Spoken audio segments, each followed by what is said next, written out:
কারো প্রাইভেসি যদি ভায়োলেট করেন, আপনি ভালো মুসলিম হতে পারবেন? কারো পার্সোনাল স্পেসে যদি আপনি নাক গলান, আপনি যদি ইন্টারফেয়ার করেন, তাহলে আপনি ভালো মুসলিম হতে পারবেন? অন্যের অধিকারের ব্যাপারে সচেষ্ট থাকতে বলে ইসলাম। সুবহানাল্লাহ। আল মুসলিমু মান সালিম আল মুসলিমুনা মিন বিলিসানিহি ওয়া ইয়াদিহি। মুসলিম তো সে যার হাত থেকে, যার হাতের অনিষ্ট, মুখের অনিষ্ট থেকে তার আশেপাশের ভাইয়েরা নিরাপদে থাকে, সে হচ্ছে মুসলিম।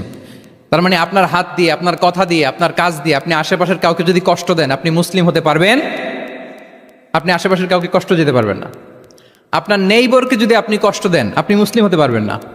আপনি অন্যের প্রাইভেসিতে যদি ইন্টারফেয়ার করেন, অন্যের অধিকারের ব্যাপারে ইসলাম আমাদেরকে সচেষ্ট থাকতে বলে। ইসলাম বলে ওয়ালা তাজাসসু, খবরদার, খবরদার, গোয়েন্দাগিরি করো না, কারো পার্সোনাল স্পেসে নাক ঢুকিও না।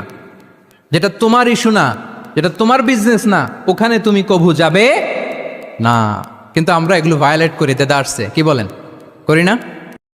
অন্যের কোনো বিষয়ে আমাদের আগ্রহ থাকে বেশি, এরকম থাকে না? এনএসইউতে আলহামদুলিল্লাহ এরকম কেউ নাই, আছে এরকম? কারো পার্সোনাল বিষয়ে আমাদের কোনো ইন্টারেস্ট আছে? আছে না নাই? হাফ হাফ হয়ে গেছে, দেখছেন? আচ্ছা, অন্যের পার্সোনাল বিষয় জানতে খুব মন চায় কার কার, দেখি।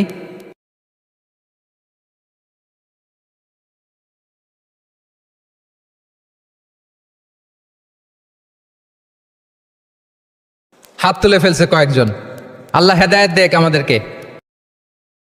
আচ্ছা, অন্যের পার্সোনাল বিষয়ে নাক গলায় না, এরকম কারা কারা, দেখি।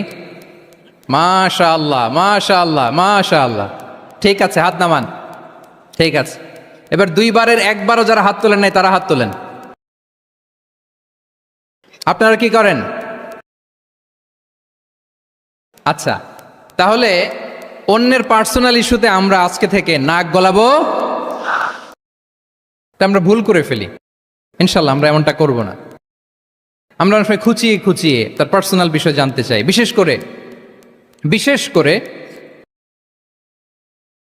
নিঃসন্তান দম্পতি পেলে আমি দেখেছি খুঁটিয়ে খুঁটিয়ে তাকে প্রশ্ন করে, ভাই কি সমস্যা, বেবি নিচ্ছেন না কেন, কার সমস্যা, আপনার সমস্যা না ভাবির সমস্যা? আর বেটা তোর কি সমস্যা সেটা বল।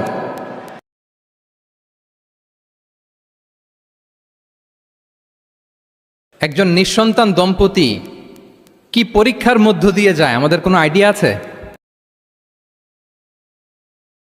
তার এই পরীক্ষার মধ্যে